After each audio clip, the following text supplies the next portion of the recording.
Bismillahirrahmanirrahim. Allahümme salli ala Muhammed ve ali Muhammed ve accil feracahum. Bugün oktyabrın 18-i 2025-ci il Qəzzada yenə də işğalçı rejim can aldı və yayılan məlumatlara görə keçən axşam işğalçı rejiminin əsgərləri 11 Qəzzalını şəhid edib. Onlardan hamısı bir ailənin üzvüdülər və 11 nəfərdən təqribən 7-si uşaq, 3-ü isə qadındır. Əziz izləyicilər, mən istəyirəm ki, 13 oktyabr 2025-ci il tarixdən sonraki dövrdə Qəzzada öldürülən Qəzzalıların, Fələstinlilərin bir statistikasını sizin diqqətinizə çatdırım.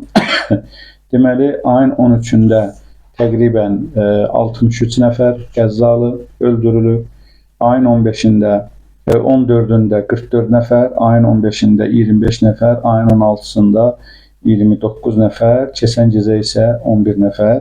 Toplam 172 nəfər Qəzzalı dünyasını dəyişib. Bu, təbii ki, işğalçı İsrail rejiminin deməli, hücumu nəticəsində baş verən hadisə olub. Mən niyə ayın 13 oktyabr deyirəm? 13 oktyabr bilirsiniz ki, Misirin Şərm-el-Şeyx şəhərində Yaxın Şərq və yaxud da Orta Şərq sülh sazişi imzalandı və həmən sülh sazişinin imzalanması nəticəsində İsrail Qəzza arasında müəyyən razılıqlar əldə olundu və əsirlərin geri qaytarılması, İsraildə Fələstinli məhbusların verilməsi və Orta Şərqə, Qərbi Asiyaya, daha doğrusu Qərbi Asiyaya müəyyən sülhün gəlməsi ilə bağlı əldə edilmiş razılıq kimi dünyaya təqdim olundu və gördük ki, biz bunlar hamısı Qərbin bir növbəti oyunudur. Çünki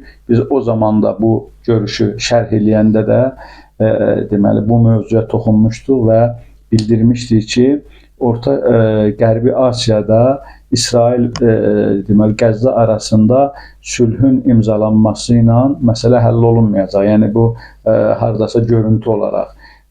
Çünki işğalçı İsrail rejimini birbaşa arxasında duran, dəstək verən, onu təşviq edən bu cinayətlərə Amerika Birləşmiş Ştatları, İngiltərə və bəzi Avropa ölkələridir. Onların əslində dovşana qaz tacıya tut deməklə məsələ həll olmur. Biz həmən məsələni bir daha gördük ki, bəli, həqiqətən dünyaya sülh çağırışları etməklə olmur. Əslində, dünya o vaxt sülhə, Qərbi Asiya və regionumuz və digər müharibə ocaqları o vaxt sülhə qovuşacaq ki, o Qərbin orada maraqları, deməli, oradan Qərb maraqlarını çəkəcək, Qərb oradan əlini üzəcək, Qərb oradan əlini çəkəcək. Bütün bu müharibələrin başlanğıcı, müharibələrin davam etməsi bir mənalı olaraq Qərbin müdaxiləsi və istəyi ilə baş verir. Əgər Qərb bu istəyi və müdaxiləni məhdudlaşdırsa, mən əmin eləyirəm ki, heç bir halda, heç bir yerdə müharibə biz görməyəcəyik. Vəssalamu aleykum və rəhmətullahi və bərəkatuhu.